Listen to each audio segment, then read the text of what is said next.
Lisanne Froome e Chris Kremers eram duas jovens holandesas que no ano de 2014 estavam fazendo uma viagem de mochilão pelo Panamá, quando desapareceram durante um passeio em uma das trilhas da cidade do Boquete. Esse caso até hoje não foi totalmente solucionado e as circunstâncias do desaparecimento permanecem sem respostas, deixando espaço para que muitas especulações sejam feitas em razão dos desdobramentos estranhos dessa história. Você já ouviu falar sobre esse caso por aí? Se não, hoje eu vou apresentar para vocês o que aconteceu e explicar um pouco desse misterioso desaparecimento. Esse é mais um episódio do Mundo Estranho. Eu sou o João e você está prestes a entrar do outro lado.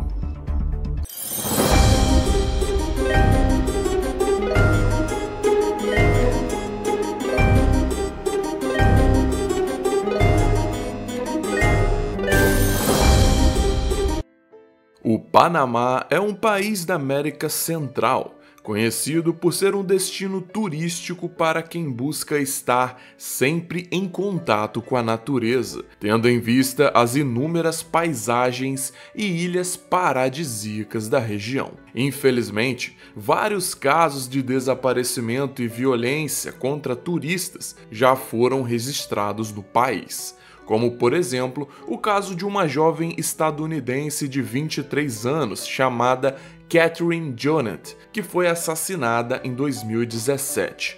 No mesmo ano, outra turista alemã foi presa e violentada em cativeiro, mas conseguiu fugir de seus agressores.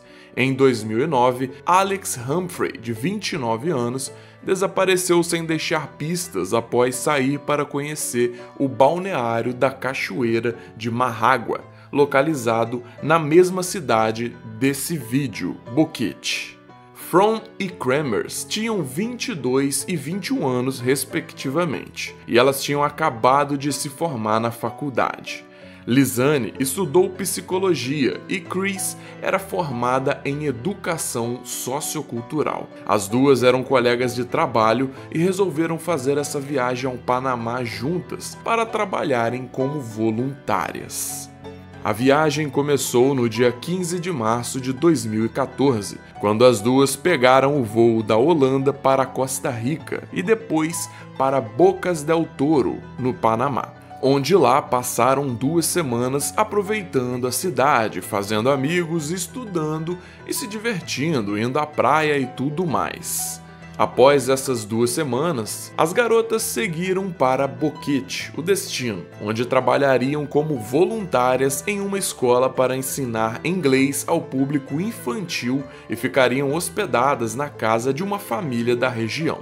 Aparentemente, tudo estava acertado, porém, ao chegarem ao destino e irem até o local onde dariam as aulas, ninguém sabia nada sobre elas. Assim, o trabalho apenas poderia ter início a partir da próxima semana, fato que deixou as meninas muito frustradas, afinal, parecia que já estava tudo certo. Lisanne, inclusive, teria mandado mensagem para os seus pais relatando a situação e contando que estava bastante chateada.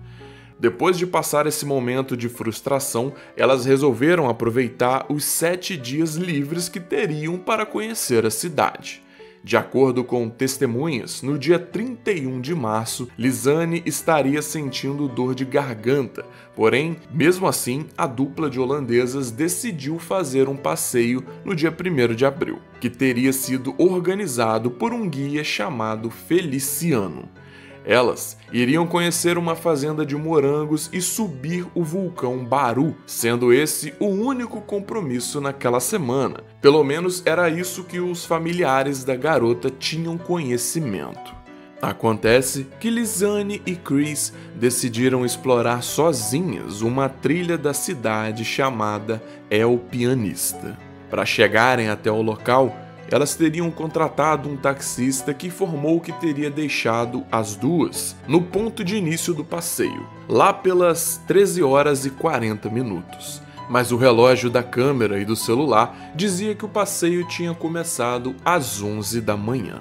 Para realizar essa trilha, as duas levaram uma mochila com uma máquina fotográfica, um cartão de seguro, dinheiro, celulares, um pouco de comida e 2 garrafas d'água. Foi apurado que as meninas foram alertadas para não subirem a trilha desacompanhadas, pois muitos casos de assalto estavam acontecendo na região.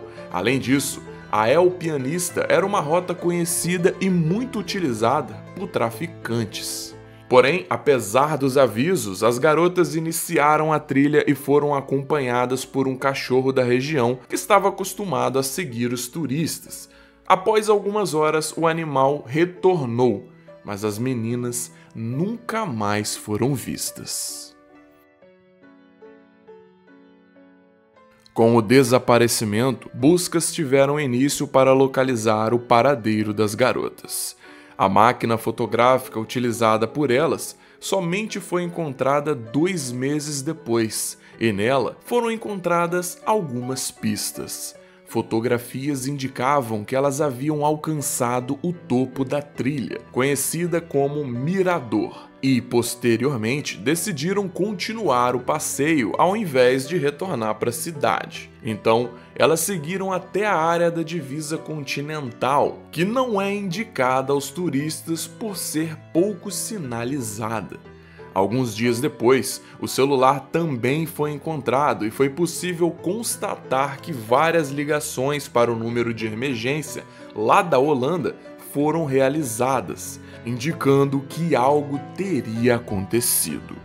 A primeira ligação ocorreu por volta das 16 horas, sendo que os eventos entre a última foto tirada em um córrego e o primeiro chamado de socorro permanecem um mistério. A dona da casa que hospedava as garotas, Miriam, percebeu que elas não haviam retornado, mas não estranhou, pois eram 2 meninas jovens que poderiam estar em algum outro lugar se divertindo. No dia seguinte, às 8 da manhã, o guia Feliciano foi até a escola para buscar as holandesas, pois elas teriam programado um outro passeio. Como as meninas não estavam lá, uma funcionária da instituição, Eileen, ligou para Miriam, que disse para irem até a residência e procurar pelas garotas no dormitório. Eileen e Feliciano se deslocaram e perceberam que ninguém havia dormido no quarto naquele dia. Apesar da rápida constatação, eles ficaram no aposento por cerca de meia hora e não ligaram de maneira imediata para a polícia ou avisaram a dona da residência sobre o desaparecimento. Pelo contrário, eles seguiram para uma fazenda de propriedade desse Feliciano e só iriam contatar a polícia às 19 horas. Além disso, estiveram no quarto das meninas pelo menos mais uma vez, conforme foi apurado nas investigações. As buscas oficiais realizadas pela Defesa Civil do Panamá só tiveram início a partir do dia 4. Antes disso, no dia 3, Feliciano esteve na trilha para procurar pelas garotas e haviam outros grupos que também estariam realizando as buscas. Mesmo com helicópteros e um efetivo acostumado em realizar esse tipo de ação, a Defesa Civil não obteve nenhum êxito nas buscas. As buscas seguiram por semanas e meses e nunca encontraram nada. Somente no dia 9 de julho de 2014, a polícia encontrou na mesma região que elas estavam fragmentos de ossos e o sapato utilizado por Lisiane. Os ossos ainda continham carne e pele e estavam relativamente preservados. Também foi localizado um short jeans pertencente a uma das meninas dentro do rio. Foi encontrado neste mesmo dia um pedaço de osso pélvico e uma costela. Após a análise pericial, não foi possível concluir a causa da morte, pois não havia sinais de cortes ou marcas de animais nesses fragmentos. O osso pélvico estava bastante esbranquiçado e pertencia a Cris. Após análises, os peritos localizaram traços de cal nesta estrutura óssea. A presença dessa substância poderia ser explicada tendo em vista que os agricultores da região usam muito óxido de cálcio em suas plantações. mas o produto também pode ser utilizado para fins ilícitos, quando, por exemplo, criminosos querem que algum corpo entre em estado de decomposição mais rapidamente. No mês de agosto daquele ano, foi encontrada uma bola de pele em um local não informado pelas autoridades, mas foi constatado por exames de DNA que esse fragmento pertencia a uma das garotas. Mesmo tendo sido localizado após 5 meses do desaparecimento, a pele ainda apresentava um estágio inicial de decomposição, algo bem esquisito. Para os médicos, esta seria uma descoberta inusitada, visto que o formato não era natural e não haveria como um pedaço de pele humana permanecer tão conservado após tanto tempo exposto, ainda mais num país tropical.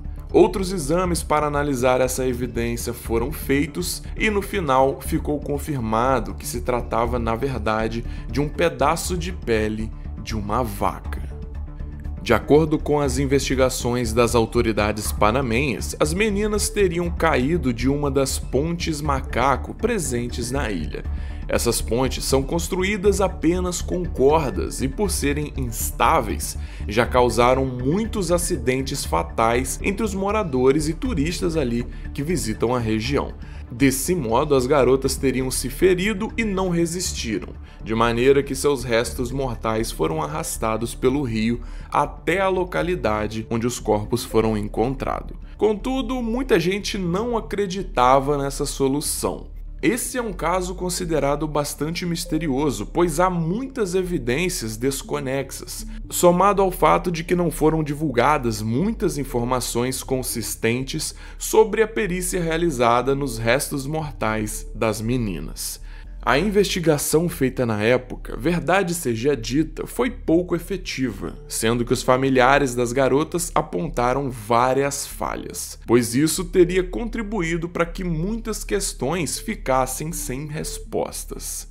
A maior lacuna é o que teria acontecido entre a última foto tirada no dia 1º de abril e as ligações para a emergência, que foram realizadas às 16 horas e 39 minutos e 16 horas e 49 minutos. Após esses horários, o celular foi desligado.